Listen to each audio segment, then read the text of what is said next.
Pertama-tama perkenalkan, nama saya M. Nandi Hidayat, STK 319026 dari Prodi PSP. Baik, di sini saya akan menjelaskan mengenai teori The Big Bang. The Big Bang merupakan sebuah peristiwa yang menyebabkan pembentukan alam semesta berdasarkan kajian kosmologi mengenai bentuk awal dan pengembangan alam semesta, atau dikenal juga dengan teori ledakan dasar atau model ledakan dasar. Berdasarkan permodelan ledakan ini, alam semesta awalnya dalam keadaan sangat panas dan padat, mengembangkan secara terus-menerus hingga hari ini. Berdasarkan pengukuran terbaik tahun 2009, keadaan awal alam semesta bermula sekitar 13,7 miliar tahun lalu, yang kemudian selalu menjadi referensi sebagai waktu terjadinya Big Bang tersebut. Teori ini telah memberikan penjelasan paling komprehensif atau paling jelas dan akurat yang didukung oleh metode ilmiah beserta pengamatannya. The Big Bang memiliki 4 teori. Yang pertama itu teori The Big Bang paling banyak diterima pada astronomi. Yang kedua, teori diusulkan pada dekade tahun 1920 dan 1930. Yang ketiga, dengan dasar sifat-sifat fisik alami, alam terbentuk antara 12 sampai 15 miliar tahun lalu. Dan yang teori keempat yaitu teori Big Bang, ledakan materi ukuran sangat-sangatlah kecil dan padat. Pada teori The Big Bang memiliki 4 teori. Yang pertama itu teori The Big Bang paling banyak diterima pada astronomi. Yang kedua, teori diusulkan pada dekade tahun 1920 dan 1930. Yang ketiga, dengan dasar sifat-sifat fisik alami, alam terbentuk antara 12 sampai 15 miliar tahun lalu. Dan yang teori keempat yaitu teori Big Bang, ledakan materi ukuran sangat-sangatlah kecil dan padat. 1, 2, 3. Pada teori The Big Bang, adapun teori yaitu teori kabut. Yang pertama adanya kabut nebula. Kabut itu berputar dengan kuat dan terjadinya pemadatan di bagian tengah. Di bagian tengah terbentuk matahari dan di pinggirnya terbentuknya planet-planet. Setelah itu pembentukan planet-planet terus berputar dan membentuk orbit mengelilingi matahari. Setelah mengelilingi matahari, maka terbentuklah tata surya. Baik, itulah teori singkat dari saya mengenai teori The Big Bang. Sekian, assalamualaikum warahmatullahi wabarakatuh. Assalamualaikum warahmatullahi wabarakatuh. Perkenalkan, nama saya Suhartina, Prodi Ilmu Kelautan. Baik, di sini saya akan menjelaskan kaitan pembentukan alam semesta dengan lautan. Awal pembentukan lautan ada 3 tahap. Yang pertama yaitu proses pembentukan lautan erat kaitannya dengan evolusi atmosfer. Ini disebabkan karena posisi bumi terhadap matahari yang unik, sehingga mempunyai tekanan dan suhu tertentu yang menyebabkan H2O dapat hadir di alam dalam bentuk cair. Di suhu dan tekanan tinggi seperti di Venus, H2O hanya hadir dalam bentuk uap. Di suhu dan tekanan rendah seperti di Mars, H2O juga tidak dapat hadir dalam bentuk cair. Awal pembentukan lautan yang kedua yaitu dari mana air itu berasal. Diduga air berasal dari proses kristalisasi dari magma yang membeku menjadi batuan. Volumenya diperlukan sebanyak dengan volume lautan yang sekarang ini. Dari mata air panas yang disuburkan oleh sumber air panas dan vulkanik, diperkirakan diperlukan hanya sekitar 1% dari jumlah tersebut masuk menjadi air tanah dan lautan. Waktu yang diperlukan sekitar 4 kali 10 pangkat 9 tahun. Baik, yaitu awal pembentukan lautan yang ketiga. Umur cekungan lautan relatif muda dibanding dengan umur bumi, 4,6 miliar tahun. Sedimen di cekungan laut berumur 190 juta tahun, 50% berumur kurang dari 75 juta tahun. Janin lautan diduga berada di Laut Merah dan Teluk Aden yang mulai terbentuk sekitar 20 juta tahun. Baik, itulah materi dari saya. Assalamualaikum warahmatullahi wabarakatuh. Assalamualaikum warahmatullahi wabarakatuh. Perkenalkan, nama saya Deni Tami dari Prodi Ilmu Kelautan.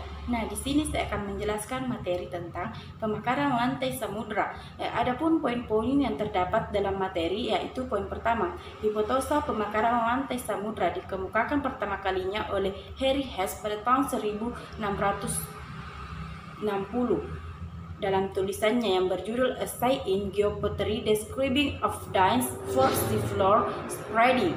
Dalam tulisannya diuraikan mengenai bukti-bukti adanya pemekaran lantai samudra yang terjadi di pematangan tengah samudra, serta umur kerak samudra yang lebih muda dari 180 juta tahun. Adapun poin kedua yaitu hipotesa pemekaran lantai samudra pada dasarnya adalah suatu hipotesa yang menganggap bahwa bagian kulit bumi yang ada di dasar samudra Atlantik, tepatnya di pematang tengah samudra, mengalami pemekaran yang diakibatkan oleh gaya tarikan yang digerakkan oleh arus konveksi yang berada di bagian mantel bumi. Akibat dari pemekaran yang terjadi di sepanjang sumbu pematang tengah samudra, maka magma yang berasal dari asnofir kemudian naik dan membeku, seperti gambar berikut.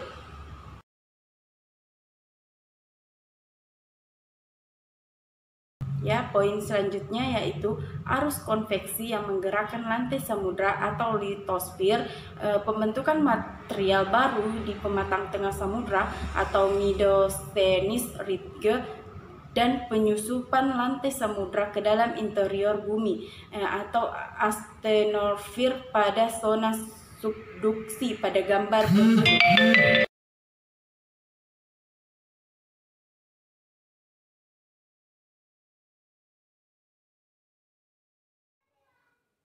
Struktur bumi. Bumi terdiri atas beberapa lapisan dengan kepadatan deskripsi dan komposisi yang berbeda. Yang pertama, atmosfer, lapisan terluar yang terdiri dari bermacam-macam gas, yaitu Ni, O2, CO2, dan lain-lain. Poin kedua, hidrosfer. Hidrosfer meliputi 71% dari seluruh luas permukaan bumi, seperti laut, samudra, dan danau air tawar. Yang ketiga, litosfer atau lapisan kerak bumi. Ketebalan antara 600 sampai 700 km, terdiri atas dua tipe lapisan keras permukaan. Litosfer terbagi atas dua. Yang pertama, continental crust dari 29% dari seluruh permukaan bumi. Yang kedua, oceanic crust, terdiri dari batu-batu basal yang menutupi lembah-lembah laut yang dalam. Selanjutnya, poin keempat, astenosfer.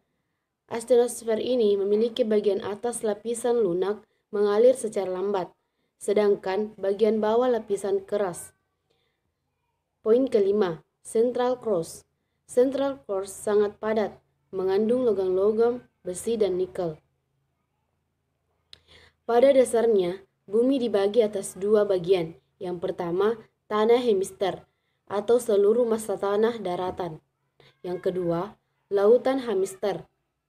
Dasar laut memiliki topografi yang kompleks seperti daratan. Bentuk-bentuk topografi tersebut antara lain yang pertama, ridge dan rise.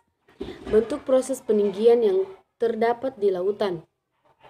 Ridge dan rise hampir sama. Ridge memiliki kemiringan lereng yang lebih terjal dan rise dan rise utama bergabung menjadi satu, membentuk rantai yang sangat panjang.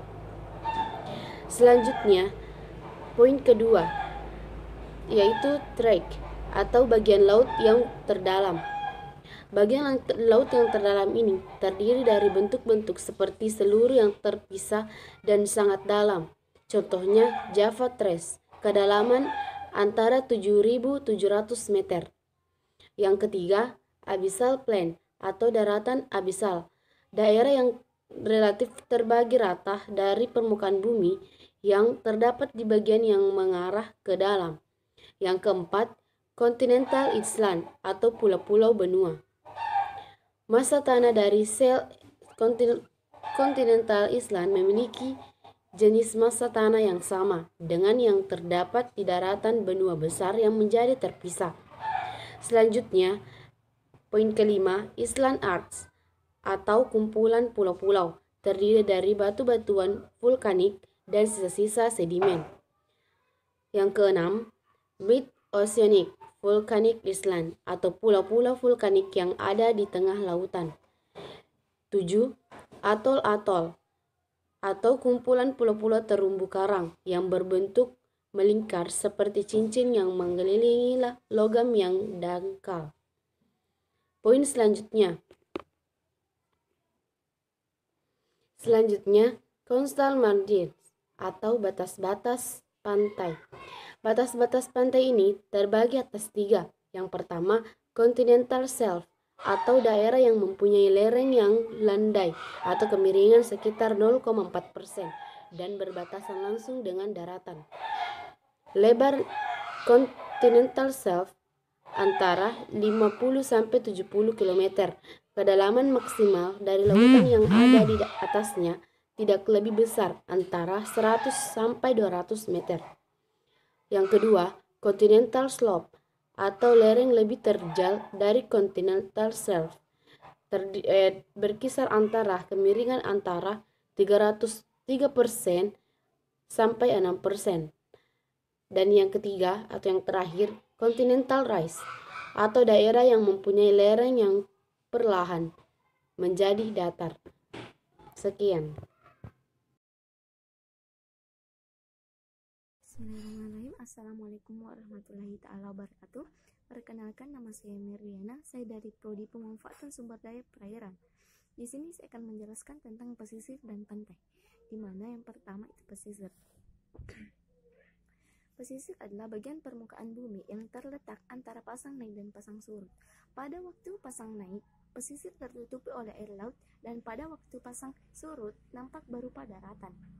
Sedangkan pantai merupakan sebuah bentuk geografis yang terdiri dari pasir dan terdapat di daerah pesisir laut atau bagian daratan yang terdekat dengan laut. Perbatasan daratan dengan laut seolah-olah membentuk suatu garis yang disebut garis pantai. Garis pantai terbagi menjadi 3, yaitu forest shore, back shore, and over shore.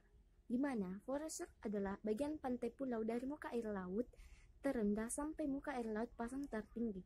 Backshore adalah merupakan bagian dari pantai mulai dari muka air laut tertinggi sampai pada batas wilayah pesisir atau coast.